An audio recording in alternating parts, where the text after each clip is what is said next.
2019년 6월 30일 노스캐롤라이나주 쇼트 오브 산. 오스틴 하웰이 혼자 절벽을 가로질러 이동합니다. 로프도 하네스도 없이 손에는 초크가루만 묻힌 채, 그리고 이런 벽에서 자신의 몸이 무엇을 할 수 있는지 정확히 아는 11년의 경험뿐입니다. 그는 이 특정 루트를 너무 많이 올라서 그의 손이 눈보다 먼저 홀드를 찾아냅니다. 지상에서 80피트 위, 돌출된 바위. 아침 햇살이 바위의 남쪽 면을 따뜻하게 비추고 있습니다. 그는 한 번 더 움직이고 소리칩니다. 안 돼! 이것이 오스틴 하웰의 마지막 몇 분 동안 벌어진 끔찍한 일입니다. 익스트림에 오신 것을 환영합니다. 오스틴 하웰은 무모한 사람이 아니었습니다. 그는 매번 솔로 등반 전 자신만의 과정을 거쳤습니다. 그는 뭔가 이상하면 벽 중간에서도 물러나곤 했습니다. 그는 쇼트오프산 이 구간을 대부분의 클라이머들이 1년간 로프를 쓸 때보다 더 자주 프리솔로로 올랐지만 결국 추락했습니다. 그리고 그가 추락한 이유는 우주 왕복선 챌린저호가 발사 73초 만에 공중 분해된 이유와 같습니다. 심리는 같지만 걸린 것은 달랐습니다. 적어도 그렇게 보였습니다. 하지만 그걸 이해하려면 먼저 노스캐롤라이나주 버크 카운티의 피스카 구규린, 린빌 협곡 야생지, 쇼트 오프 마운틴, 트레일 헤드, 인근 암벽에 있던 남자가 어떤 사람이었는지 알아야 합니다. 그날의 계획은 사진작가 벤 우가 사진을 찍는 동안 오스틴이 이미 익숙한 루트들을 솔로 등반하는 사진 세션이었습니다. 전통적으로 조용한 겸손을 중시하는 스포츠에서 사진 촬영은 과하게 들릴 수 있지만 오스틴을 아는 사람들은 전혀 놀라지 않았습니다. 오스틴 하월은 등반 그 자체가 아니라 살아있음을 느끼기 위해 등반했습니다. 그 짜릿함은 다른 어떤 것도 줄 수 없는 특별한 감정을 오스틴 하월에게 안겨주었습니다. 그 짜릿함은 그의 독특한 등반 스타일에 영향을 주었습니다. 수많은 고난을 겪으며 그는 모든 것을 기록하고 싶다는 걸 깨달았습니다. 어쩌면 그는 마음 한켠으로 자신의 시간이 한정되어 있다는 걸 알고 있었고, 벤은 그 일을 돕기 위해 그 자리에 있었습니다. 그는 카메라를 들어올려 오스틴을 촬영하기 시작했습니다. 오스틴은 로프나 하네스 없이 어려운 루트들을 완벽하게 올라갔습니다. 오전 중반쯤에 촬영이 끝났습니다. 벤은 가방을 메고 작별 인사를 한 뒤 다시 걸어서 나갔습니다. 하지만 오스틴은 아직 끝낸 게 아니었습니다. 그는 등반가들 사이에서 틸티드 월드로 알려진 절벽의 특정 구역으로 걸어갔습니다.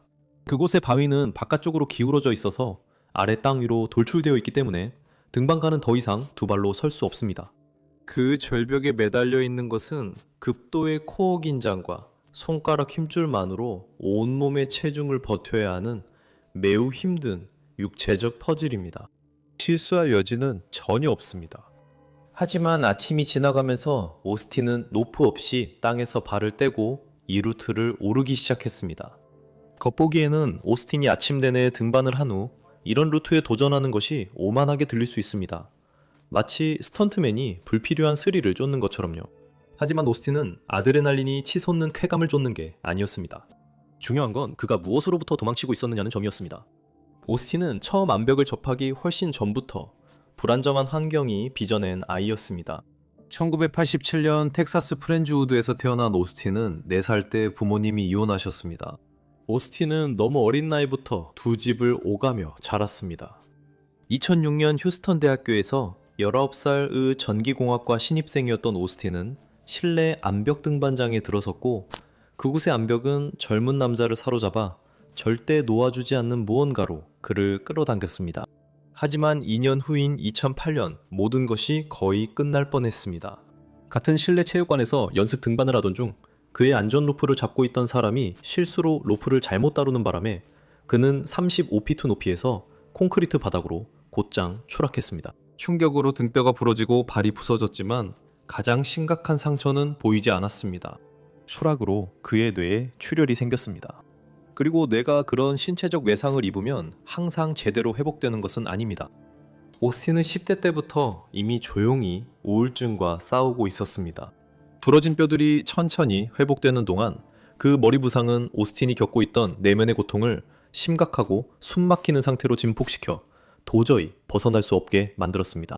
그의 마음은 적대적인 공간이 되었습니다. 그는 가만히 앉아있기만 해도 공황발작과 악몽에 시달리기 시작했습니다. 그의 인생에서 가장 두려운 순간들은 혼자 앉아있으면서 자신의 뇌가 자신을 파괴하려는 충동과 싸울 때였습니다. 어느새 그는 모든 것을 끝내려 했습니다. 그는 휴스턴에 있는 10층 건물 옥상에 올라가서 가장자리에 섰습니다. 그는 너무 심하게 울고 완전히 압도당한 나머지 결국 실행에 옮기지 못하고 다시 내려왔습니다. 그만큼 가까웠던 순간이었습니다. 하지만 그때 오스틴은 이상한 행동을 했습니다. 그는 모든 것이 시작된 곳으로 다시 돌아갔습니다. 그는 다시 등반을 시작했습니다. 아마도 마무리를 위해서였을까요? 잘 모르겠어요. 그리고 바로 그곳에서 완전히 우연한 일이 그의 인생의 방향을 바꿔놓았습니다. 2009년 어느 날 오스틴은 텍사스에서 텍사스 크루드라는 40피트짜리 루트를 등반하고 있었습니다. 그는 하네스를 착용하고 안전장비도 챙기고 있었지만 아래에 있는 친구들과 이야기하느라 너무 정신이 팔려서 올라가면서 장비를 벽에 연결하는 것을 깜빡 잊어버렸습니다. 정상에 오르자 그는 아래를 보며 클립을 하나도 하지 않았음을 깨달았습니다. 그는 아무런 계획도 없이 실수로 전체 루트를 프리솔로로 등반해버린 것이었습니다. 하지만 그를 놀라게 한 것은 위험이 아니었어요. 그를 놀라게 한 건 바로 그 침묵이었습니다. 그가 안전망 없이 그 벽에 매달렸던 순간 그의 머릿속을 지식시키던 소음이 그냥 멈췄습니다. 제가 외산성 뇌손상이나 공황 발작, 악몽을 겪는 모든 분께 같은 방법을 권하는 건 아닙니다. 다만 오스틴이 그것에 대처하기 위해 택한 방식이라는 점을 말씀드리고 싶습니다. 위험이 그가 선택한 도피 방법이었습니다. 프리솔로잉의 실제 의미를 설명드리겠습니다. 이 단어가 인터넷에서 너무 쉽게 쓰이고 있기 때문입니다. 프리솔로잉이란 로프도, 하네스도, 어떤 종류의 보호장비도 없이 등반하는 것을 말합니다. 20피트에서 떨어지면 다리가 부러집니다. 80피트에서 떨어지면 죽게 됩니다. 어떤 장비나 백업 시스템도 당신을 구하지 않습니다. 당신과 땅 사이에 있는 유일한 것은 당신이 얼마나 잘 준비했는지, 그리고 그 준비가 당신이 처음 밟는 것이든 40번이나 밟아본 것이든 에서 발이 미끄러졌을 때 얼마나 잘 버텨주는지입니다. 진지한 등반가들은 가까이도 하지 않습니다. 오스틴 하웰은 자신의 정체성을 그것에 맞춰 형성했습니다. 로프는 더 이상 안전망이 아니라 그의 치유제에 대한 장벽이었습니다. 그는 프리솔로 등반가 마이클 리어던을 우상으로 삼고 리어던의 프리솔로 등반은 인생의 소원이라는 사고방식을 받아들였습니다.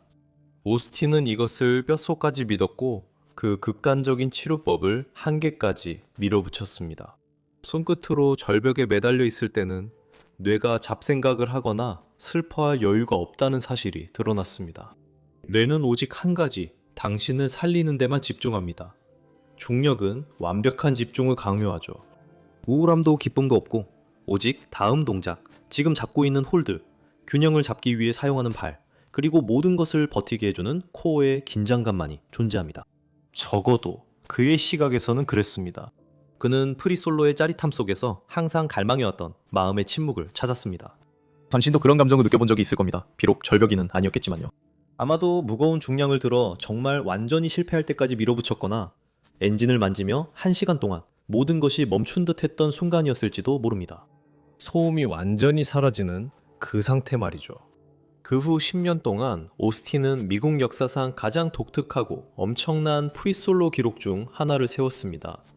그의 등반량은 거의 믿기지 않을 정도였습니다. 수년 동안 그의 집은 닛산 프론티어 픽업 트럭이었고 그는 그것을 자신의 직장인 떠돌이 트럭라고 불렀습니다. 그가 필요한 것은 모두 트럭 뒤에 실렸습니다. 그는 침낭, 로프, 액세스 장비, 초크백, 클라이닝화, 그리고 자신이 한 번도 해보지 않은 일을 해냈을 때만 열어보는 비싼 위스키 한 병을 가지고 있었습니다. 왜냐하면 더 짜릿하고 더 위험한 도전을 할수록 그의 마음은 더 조용해졌고 머릿속의 소음도 줄어들었기 때문입니다. 그는 그 트럭을 몰고 남동부 전역을 다녔고 평일 내내 로프 액세스 작업자로 일하고 주말마다 등반을 했습니다. 하지만 오스틴은 모순적인 사람이었습니다. 한편으로 그는 프리솔로 등반을 가볍게 여기지 않았습니다. 어려운 프리솔로 등반을 하기 전에는 항상 몇 시간씩 바위의 형태, 자신의 신체 상태, 날씨 등 모든 것을 꼼꼼히 점검했습니다. 그는 로프를 이용해 루트를 철저하게 연습했고 등반 도중 뭔가 잘못됐다고 느껴지면 중간에 포기하기도 했습니다. 하지만 한번 루트에 대해 절대적인 확신이 생기면 그 신중한 계획과는 사라지고 예측할 수 없는 쇼맨이 그 자리를 대신했습니다. 그런 날에는 신발끈을 완전히 풀고 등반했습니다. 때로는 한 손으로 벽에 매달린 채 아무렇지 않게 휴대폰을 들고 아래로 펼쳐진 낭떠러지를 촬영하기도 했습니다.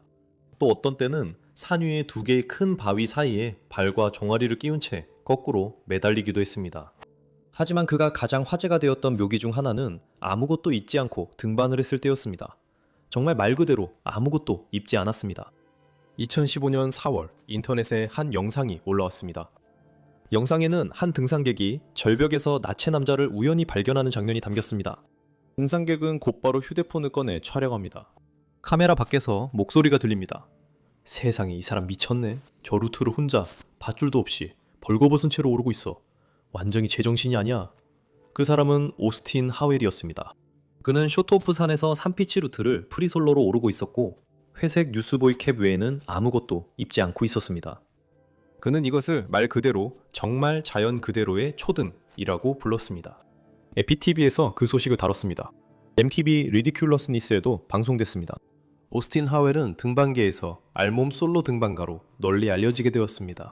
영상 속 남자는 매우 놀란 듯이 들렸지만 아웃사이드 매거진의 기자 맥 소맷은 다른 이야기를 했습니다. 오스틴이 영상 크레딧에 촬영자로 로한 라이센스를 올려둔 덕분에 맷은 쉽게 그를 찾아 물어볼 수 있었습니다. 그리고 로한은 오스틴이 자신에게 이렇게 말했다고 했습니다. 오스틴은 관광객인 척 연기하면 멋질 것 같다고 말했다고 했습니다. 그냥 웃긴 말을 하고 우연히 그걸 발견한 척 하면서 휴대폰을 꺼내 녹화를 시작하는 척 하라고 했어요. 그의 나체 등반 영상이 화제가 되었을 때 사람들은 분노했습니다. 대부분의 사람들에게 등반은 존중과 안전장비가 요구되는 진지한 스포츠였습니다. 그들에게 오스틴은 위험한 환경을 인터넷 인기 때문에 장난처럼 여기는 또 다른 오만한 나르시시스트에 불과했습니다. 그들은 이 남자가 외상성 뇌손상에 맞서기 위해 자신을 극도로 위험한 상황에 노출시키고 있었다는 것을 전혀 몰랐습니다. 오스틴은 그들의 의견에 전혀 신경 쓰지 않았습니다. 그는 심지어 대중의 분노를 자신의 팟캐스트를 홍보하는 데 이용하기도 했습니다. 왜냐하면 자기 마음이 자기를 죽이려 들 때 인터넷에 있는 낯선 사람들의 의견은 0 이하로 느껴지기 때문입니다. 그는 등반을 홍보하려 팟캐스트를 만들고 소셜미디어 게시물도 올렸습니다. 그의 브랜드는 대담하고 용감했으며 자신의 등반을 홍보하는데 전혀 거리낌이 없었습니다. 전 여자친구는 기자 매스홈에게 이렇게 말했습니다. 그는 정말 겸손했지만 항상 자기 자신을 홍보했어요. 저는 좀 쉬어, 진정해, 우리 모두 알아 라고 생각했어요. 하지만 그는 항상 그 일에 신나 있었어요. 그는 그걸 못 참은 것 같아요. 클라이밍 커뮤니티는 그를 어떻게 받아들여야 할지 몰랐어요. 그러니까 한 동작이 조금이라도 이상하게 느껴진다고 솔로 등반을 중간에 포기하는 사람이 인터넷에 올리려고 위험한 절벽을 완전히 벌거벗은 채로 다시 올라가는 남자를 어떻게 받아들여야 하겠어요? 하지만 위험에 무작정 뛰어드는 것은 숨겨진 끔찍한 대가를 가져옵니다. 2015년 5월 10일 오스틴은 친구들과 함께 캘리포니아 요세미티의 엘 캐피탄에 있었습니다. 그들은 더 노즈 루트에 있었고 그 일이 또 일어났습니다. 그는 프리솔로를 할 계획이었지만 벽이 젖어 있어서 장비와 로프를 사용해야 했습니다. 그는 인공 등반 장비를 바위에 설치하고 거기에 몸무게를 실어 올라갔고 손과 발로 홀드를 잡지 않았습니다. 그는 보호 장비가 잘 갖춰져 있었습니다.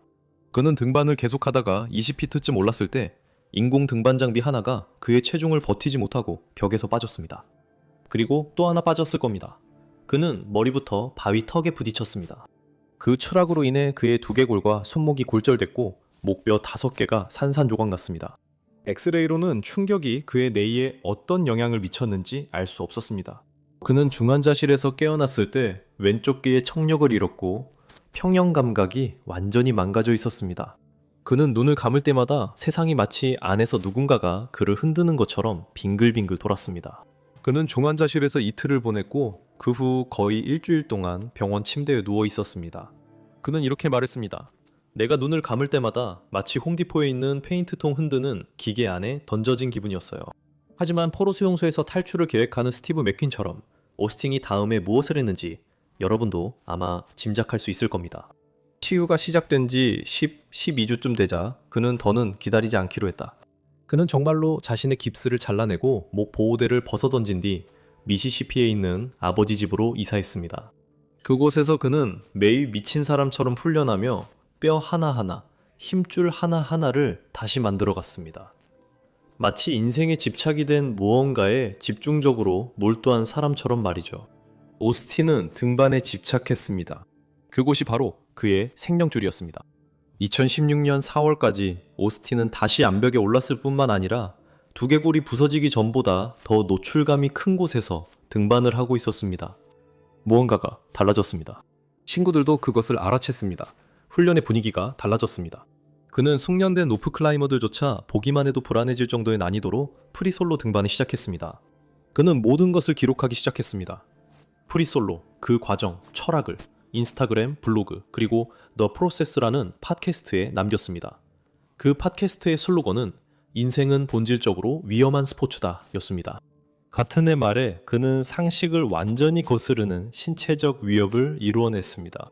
2016년 11월 어느 하루에 그는 15개의 서로 다른 루트를 프리솔로로 등반했습니다.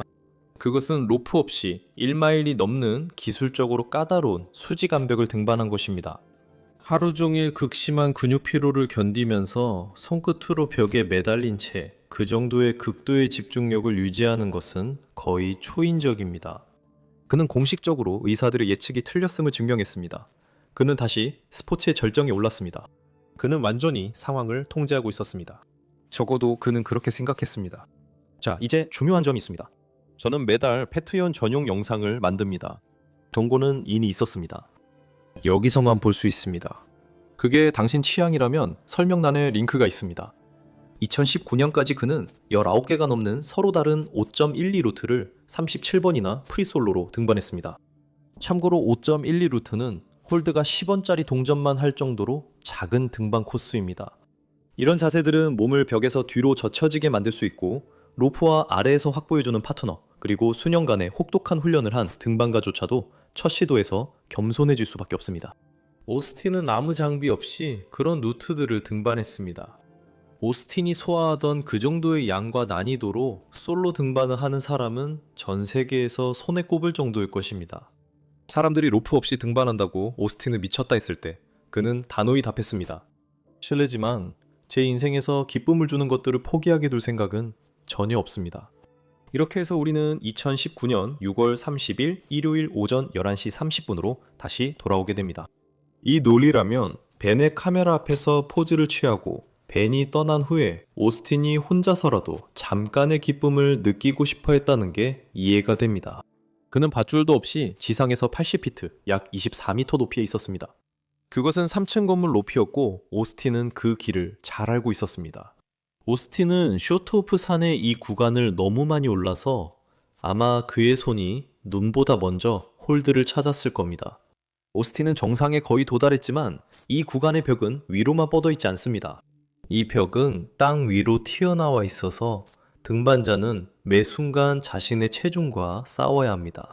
오전 11시 30분이었고 6월 말 그 태양이 남쪽을 향한 암벽에 직접 내리쬐고 있었습니다. 암벽이 달아오르면서 홀드가 미끄럽게 느껴졌고 그의 암벽화 고무창은 한계까지 밀려났습니다. 하지만 이런 세세한 것들이 오스틴을 자극했습니다. 이 변수들은 그의 사전 점검 과정에서 바로 확인하던 항목들이었습니다. 그때 오스틴은 가장 가파른 오버행 구간에 있었고 두 손으로 바위를 잡고 몸을 벽에 바짝 붙이고 있었습니다. 정상 쪽을 향해 움직이고 있었습니다. 10년 넘게 이런 종류의 등반을 해온 사람답게 능숙하게 말이죠. 오스틴은 왼쪽으로 크게 움직이며 바위면을 가로질러 홀드를 향해 손을 뻗었습니다. 그의 손이 닿았습니다. 둘 다 바위에서 버티던 중 그의 발이 벽에서 미끄러졌습니다. 수직 벽에서는 그 정도면 긁히거나 잠깐 허둥댈 수 있습니다. 오버행에서는 이미 몸이 바위에서 떨어져 나가려는 힘을 받고 있습니다. 발이 버티지 못하는 순간 그 당김이 전부가 됩니다. 중력은 당신에게 싸울 기회조차 주지 않습니다. 그냥 이겨버리죠. 그 순간 그는 안 돼! 라고 소리쳤어요. 그리고 그는 조용히 80피트 아래로 떨어졌습니다. 마치 그가 오랫동안 찾아왔던 침묵에 마침내 자신을 맡긴 것처럼요. 그는 세 번째이자 마지막으로 떨어지고 있었습니다. 같은 시각 라일리 콜린스와 제이 메시라는 두 명의 등반가가 근처에 있었습니다. 그들은 그날 아침 도피덕이라는 루트를 등반하러 나왔는데 공교롭게도 그 루트는 오스틴이 4년 전 2015년 영상에서 유명하게 만든 바로 그 루트였습니다. 그 영상은 아무도 완전히 잊지 못했죠. 그들은 벽 반대편에 홈통을 내려가며 자신들의 등반을 준비하고 있었는데 그때 콜린스가 위를 올려다보다가 오스틴이 떨어지는 것을 보았습니다. 라일리는 얼어붙은 채 서 있었습니다. 그는 방금 자신이 본 것을 곱씹었습니다. 그의 파트너 제이는 재빨리 그 자리에서 하강 장비를 설치하고 오버행 아래 경사면에 누워있는 오스틴이 있는 곳까지 최대한 빠르게 벽을 내려갔습니다. 그가 처음 한 일은 몸을 고정하는 것이었습니다. 이어 맥박을 확인하고 심폐소생술을 했습니다. 그는 버크 카운티 응급출동대가 올 때까지 심폐소생술을 계속했습니다. 그들은 오후 1시 18분에 도착했지만 그때는 이미 너무 늦었습니다. 오스틴 앤드류 하웰은 오후 1시 30분경에 사망이 선고되었습니다. 그는 겨우 31세였고 피할 수 없는 운명을 마주한 젊은 남성이었습니다. 그렇다면 이렇게 경험이 많은 남자가 이렇게 익숙한 코스에서 어떻게 죽을 수 있었을까요? 간단한 대답은 불운이었습니다. 한 번의 발 미끄러짐, 그리고 수십 번이나 잡았던 홀드에서의 한순간의 불완전한 접촉이었습니다. 그것은 누구에게나 일어날 수 있습니다. 더 깊이 답하려면 오스틴이 자기 삶을 어떤 기준으로 재었는지 살펴봐야 합니다. 그는 트럭에 비싼 위스키 한 병을 보관하고 있었습니다. 이 병은 특별한 목적이 있었습니다. 오스틴은 자신만의 규칙을 만들었는데 이전에 했던 어떤 일보다 더 의미 있는 일을 해냈을 때만 그 병에서 한 모금 마시기로 했습니다. 초기에는 그 병에서 한 모금씩 마시는 일이 비교적 자주 있었습니다. 새로운 루트, 더 어려운 등급, 암벽에서 보내는 더 긴 하루, 하루에 더 많은 등반 등. 하지만 세월이 흐르고 경력이 쌓이고 기준이 점점 높아지면서 그 한 모금은 점점 더 드물어졌습니다.